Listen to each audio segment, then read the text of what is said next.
Hey everyone, it's another episode of Unbreakable Spirits here with Greg and a surprise guest today, Katie. Katie, say hi to everybody.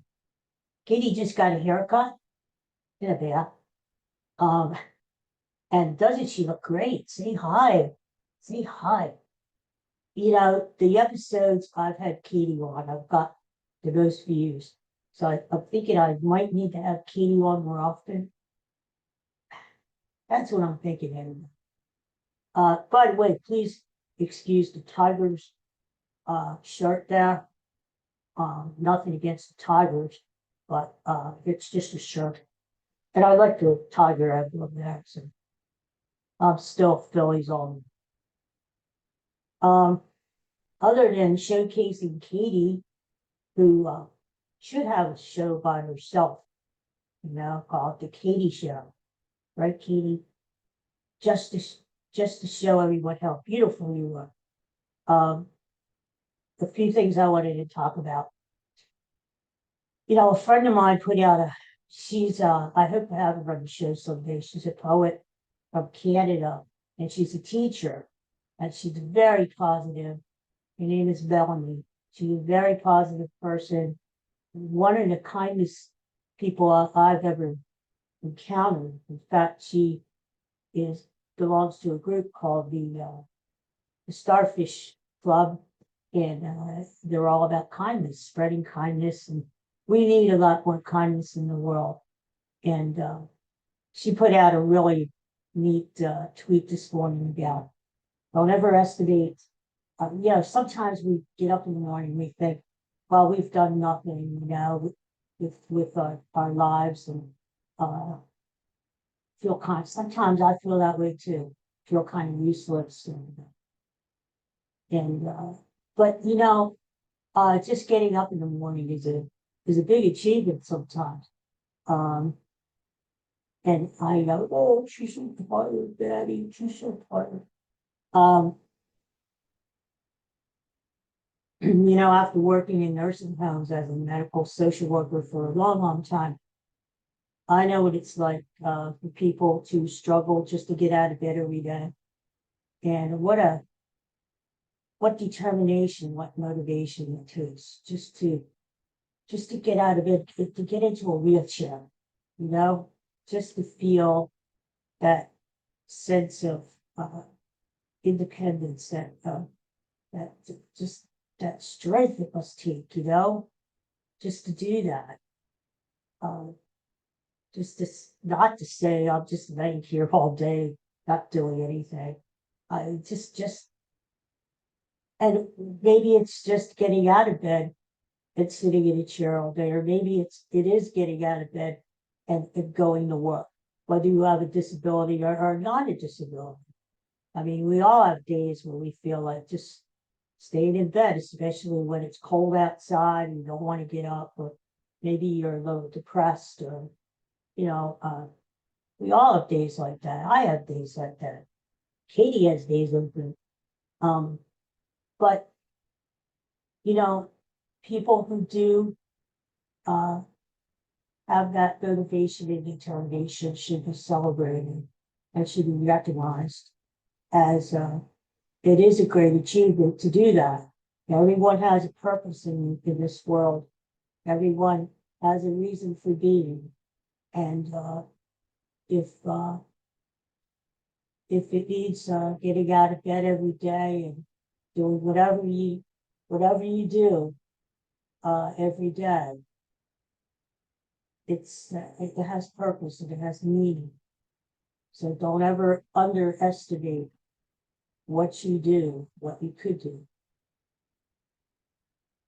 Um, the other thing I wanted to talk about, the other day on our local news, there's this really cool guy, Dean Mateo, who does these little video features on our local news.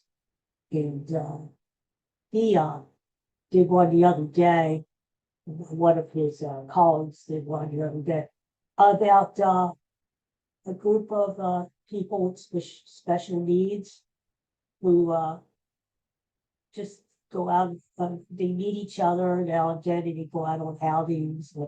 Well, anyway, to make a long story short, just to have fun and to have the companionship and friendship, and they went out bowling, and that struck a chord because you know these people with special needs were doing the best they can to bowl, and some needed to use adaptive equipment. They had these ramps now where you put the ball on and you push the ball down and it goes down. Some of them were very good, better than I could do. Uh, but the main thing is they're out there trying, and that struck the chord because bowling was always uh, a big part of my life. And the reason is because I never really bowled because we didn't have that special adaptive equipment when I was a kid. But my dad was a great bowler. I remember my dad, that was his sport. We did golf, we didn't do anything else like that, but he bowled once a week, every Sunday night in a league, um, from like September to May, you know, and every Sunday night at 7 o'clock for about 3 hours. We were up at the bowling, and I used to go up with him every week, and I would keep score. And I remember every week I would get Coke and a box of Walkman pretzels. They used to come in a box. We used to get about 6 of them, and they were so good. They were different than any other pretzel I ever had. And so that made my week, after a long week of school or whatever, maybe recovered from a fracture or something.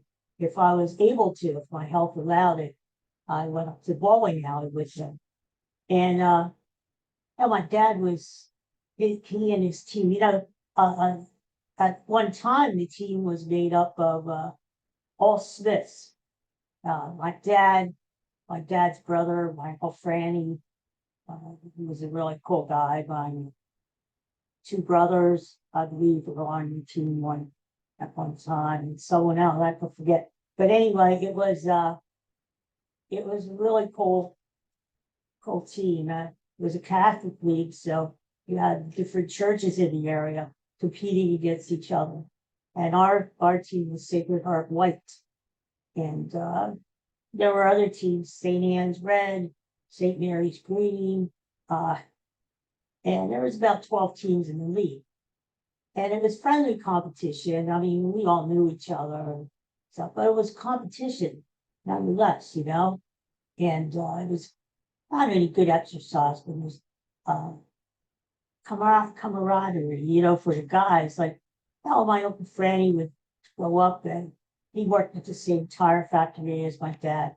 Now, 2 blue-collar guys, 2 guys you want to sit down and talk sports with or have a beer with, And I remember Michael Franny would sit with me at the scorer's table and smoke a cigar, encourage the other players there.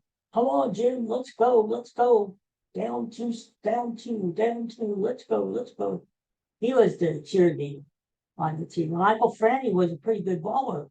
He averaged, I think, 180. And that's not too bad. He had quite a few games in the 200s too. My dad was an okay bowler. I think he averaged about 150. And they were both left-handers, by the way, both southpaws.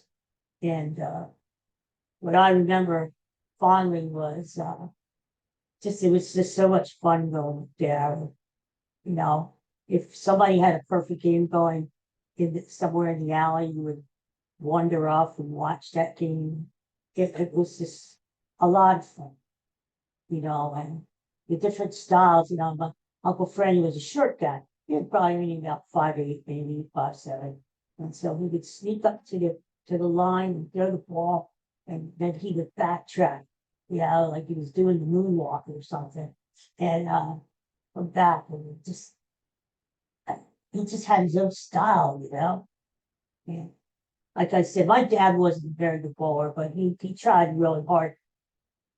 And I remember one year at the end of the bowling season in May, like around this time of the year, they would always have a bowling banquet. And that's when the trophies would be handed out for champion, best improved bowler. Now, like the Flintstones, remember Fred Flintstone and Barney Rubble, Ralph Cramden, and Ed Norton always went bowling. That's how my dad was with this, with Michael Frank. And so I remember one year my dad uh, won, I wouldn't say won, but earned the Outhouse Award. And that was the award that went to the person in the league who had the most 111 dates for some reason. And that was my dad that one season. And but it was all in good fun. And we looked for, summer couldn't go fast enough, back at the lanes again. And we really look forward to those times, you know. And those times are gone now. After my dad died in 77, I stopped going up to the lanes. My brothers offered to take me up, but I just couldn't do it. So it wasn't the same without that. Um, but bowling will always have a special place in my heart. One of my favorite movies is Kingpin. It's a little crude, but it's really fun. And you should look it up. Woody Harrelson was in it, and the great Bill Murray. I love he plays Ernie the Kraken, Big Earn, and his hair is wild when he bowls. It's just a great character. So yeah. So you get a chance to get out there and bowl. Nowadays it's different. When I was a kid, they just had bowling, and that was it. Now they have duck pin bowling and candlelight bowling, midnight bowling. Pad the gutters so you don't get a gutter ball. They have all kinds of bowling. It's kind of expensive, but it's fun. And actually, our bowling alley here in town is closed. Um, the it's I guess nobody was bowling anymore, and I believe at one time they made it into some sort of mosque or religious place to go, and then that closed down. And I think the last thing was the furniture stores. Anytime, anyway, every time I go by it, I think of all the fun we had every Sunday night in the bowling and those Bachman pretzels. So, yeah, I just wanted to share that touched me a great deal. Well, we're gonna head on out. I think Katie might want a snack. You want to go snack, little girl? Oh, you do. She's looking back yesterday. Okay, we're gonna go get a snack. So we're gonna leave you guys. Thanks for tuning in to Unbreakable Spirits. I hope you all have a great day. It's Monday. Have a great week, and I'll see you again really soon. And Katie, say goodbye to everybody. She's so cute.